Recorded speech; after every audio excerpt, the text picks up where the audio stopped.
At 14:30 hours, Ukrainian operators launched what should have been a routine strike mission. Within minutes, everything would explode. Literally. Their SHARK D reconnaissance drone was circling above a damaged bridge. Perfect choke point. Russian convoy below. 152mm howitzer in tow. Easy target, right? Except the drone wasn't hunting anymore. It was being hunted. See, every time that drone transmitted video back to its operators, it was basically screaming, "Here I am," to the electromagnetic spectrum. And the Russians, they had something listening. The convoy was moving at 15 kilometers per hour toward that bridge. The Ukrainian strike team was 4 kilometers away. But between them and that target, 3 layers of Russian defenses that had already stopped over 30 Ukrainian drones. The system you see here, the Zoopark 1 counter-battery radar, wasn't originally built to hunt drones. It was originally designed to track artillery shells in flight, figure out where they came from, and rain steel on those coordinates. But the Russians got clever. They realized drone control signals are just radio waves, and radio waves, those can be tracked. Here's how it works. The Zoopark detects your signal and takes a bearing. Basically draws a line from the radar where you're transmitting from. One line doesn't tell them much, but get multiple bearings from different positions, those lines cross at exactly one point, your position. 3 minutes later, artillery rounds are landing on your head. The Ukrainian operators knew the statistics were brutal. Transmit from the same spot for more than 5 minutes, and there's a 40% chance you're not transmitting again. Ever. The Russians even had a name for it. Counter-reconnaissance by fire. No visual confirmation needed. Just detect, calculate, and devastate. So these operators had gotten smart. Really smart. They're frequency hopping across 128 channels every single second, never staying on one frequency long enough for the Zoopark to lock on. They're transmitting in bursts, 0.3 seconds of data, then silence for 30 seconds. Just enough to maintain control, not long enough for the Zoopark radar to find them. But then things got worse. Thermal sensors picked up a Russian Orlan 10 reconnaissance drone approaching from the north. This meant the Russian suspected operators were nearby and launched their own hunter. That Orlan's thermal camera could spot human body heat from 2 kilometers away. The Ukrainian team had to make a choice: keep eyes on the target or hide under thermal blankets and go blind. They chose to hide, but before they did, they needed to alert the strike team 4 kilometers away. Standard procedure would be direct radio handoff, transmit coordinates, vectors, timing, but that would mean both teams transmitting at once, double the electromagnetic signature. Might as well paint a target on both positions. Instead, they did something ingenious.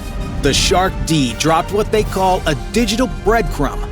One tiny encrypted packet on 433 megahertz, a frequency the Russians weren't monitoring for drone control.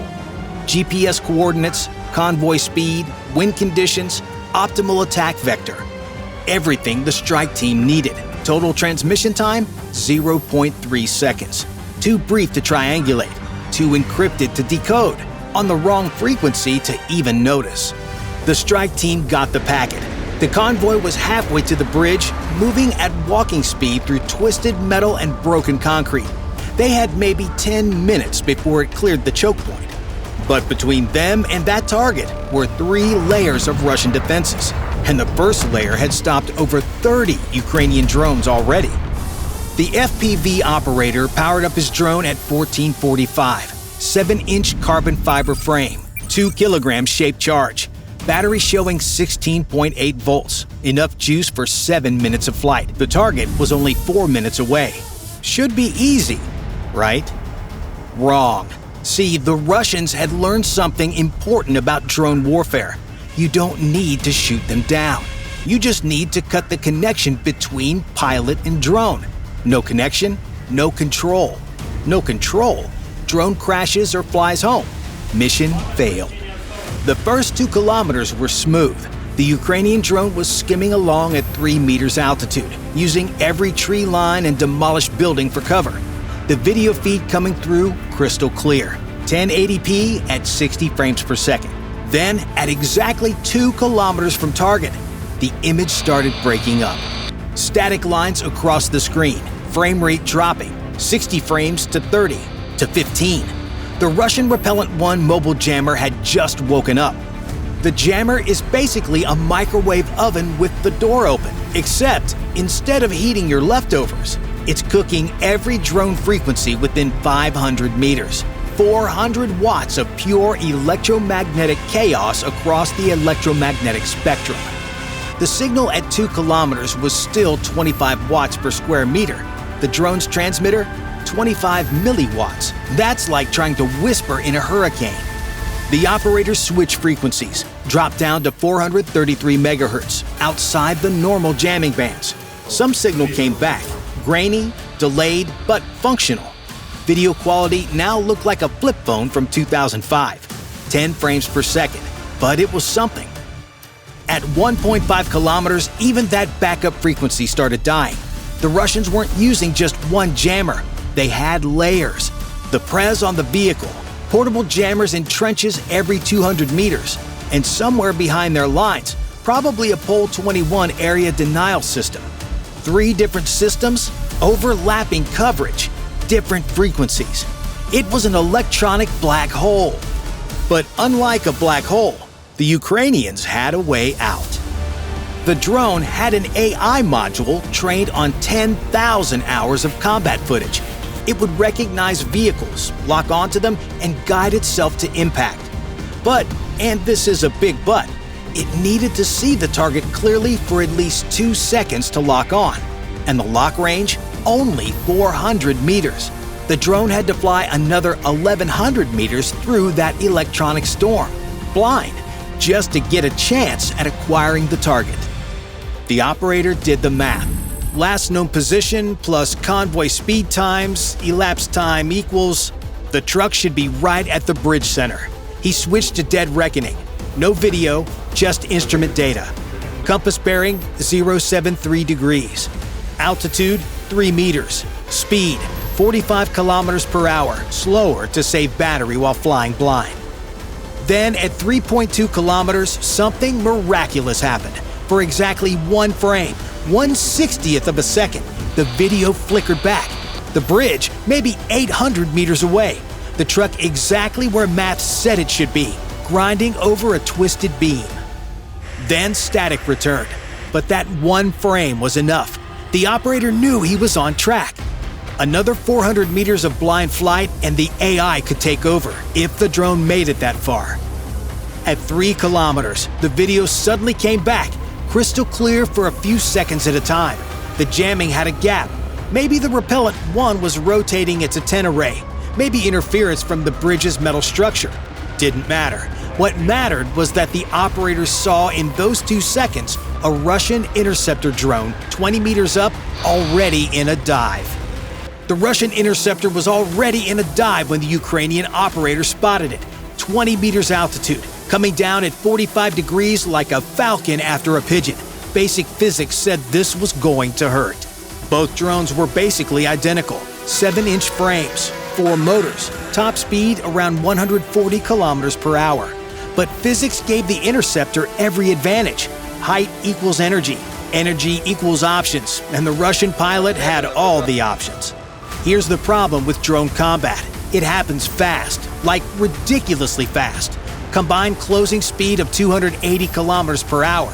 That's 78 meters every second. At 300 meters separation, impact in less than 4 seconds. The Ukrainian operator had that long to figure something out or lose everything. The Russian interceptor had another advantage: no warhead. The Ukrainian drone was hauling 2 kilograms of shaped charge. In a dogfight, that's like boxing with a backpack full of rocks. Every maneuver costs more energy, takes longer to execute, saps more battery. The Ukrainian FPV broke hard left with a maximum bank angle. The frame groaned under 5 Gs of force. Motors screaming at different speeds. Left side at 40%, right side at maximum. The turn radius at 140 kilometers per hour was about 89 meters. The Russian interceptor overshot, had to circle back for another pass. Now it became a question of energy management. Every aggressive maneuver cost battery life. Hard turns drained power at triple the normal rate. The Ukrainians' drone voltage was already dropping, 5.2 to 14.8 in just 10 seconds of evasive action. At this rate, the battery would be toast before reaching the target. The Russian operator changed tactics. Instead of chasing, he climbed higher. More altitude meant more potential energy. He would dive again, using gravity to boost speed beyond the motor's maximum. The Ukrainian drone couldn't match that climb. Too heavy, battery already stressed. So the Ukrainian operator did something unexpected. He cut the throttle completely. The drone dropped like a stone, falling from 15 meters to 3 meters in 2 seconds. The Russian interceptor, committed to its dive, screamed through empty air where the target should have been. But cutting throttle has consequences. With no power to the props, the drone becomes a falling brick. The Ukrainian FPV was in free fall for those 2 seconds, losing all control authority. The operator had to power back carefully. Too much throttle too fast, and the drone would flip from the sudden torque. Too little, and it wouldn't arrest the fall in time. He applied 30% throttle, enough to stop the descent at 3 meters altitude. The drone wobbled violently as the flight controller fought to regain stability from the near-stall conditions. The Russian interceptor pulled out of its dive, reducing speed in the climb. Now both drones were in the same energy state: low altitude, moderate speed, batteries draining. It became a turning fight, 2 drones circling each other like boxers looking for an opening. Here's where the weight difference finally mattered.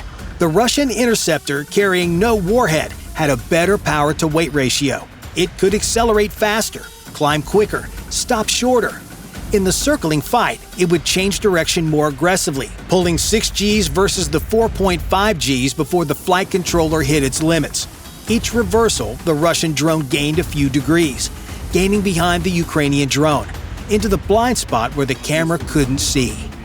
The Ukrainian operator had one move left, something they trained for but rarely use: a vertical reversal. Full throttle, straight up.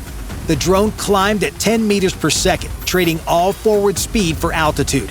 The Russian interceptor tried to follow, but didn't expect the next part.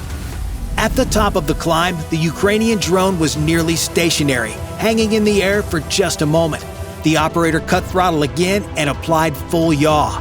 The drone spun 180 degrees in less than a second, nose now pointing straight down at the climbing Russian interceptor. They were going to collide head-on. The Russian operator committed to the impact. This was his mission.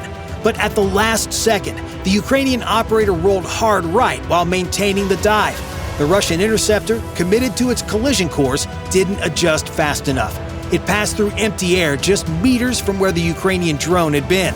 By the time the Russian operator could reverse his climb and reacquire, the Ukrainian drone was already leveling out at 5 meters altitude, racing toward the bridge. The whole engagement took 18 seconds. The Ukrainian drone had used 30% of its battery just staying alive. Voltage is at 14.5 volts. Only 8% capacity remaining. The truck was 3/4 across the bridge now, and clearing to attack altitude, the operator could see 3 Russian soldiers already in position.